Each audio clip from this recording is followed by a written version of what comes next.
હાલ એક ખૂબ જ દુઃખદ સમાચાર સામે આવી રહ્યા છે। રૂપાલી ગાંગુલીના શો અનુપમાને લઈને ચોંકાવનારા સમાચાર આવ્યા છે।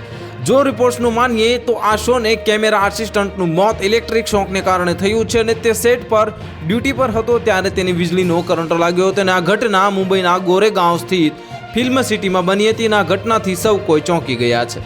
આ ઘટના પર the federation of western India cine employees એ પણ પ્રતિક્રિયા આપી છે અને FWICના પ્રમુખે કહ્યું કે તે સેટ પર કામ કરી રહ્યો હતો ત્યારે અચાનક શોર્ટ સર્કિટ થઈ ગયું હતું અને તેનું મોત થઈ ગયું હતું। તેણે વાયરને સ્પર્શ કર્યો જેના કારણે તેને જીવ ગુમાવ્યો અને તેણે કહ્યું કે કામ પર નવો હતો અને તેથી સેટ પર ઘણા લોકોને ઓળખતો નહોતો।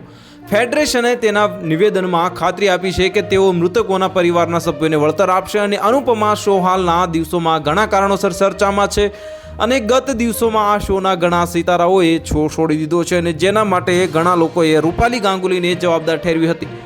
તેની સાવકી દીકરીએ પણ તેમના પર આરોપ લગાવ્યા હતા।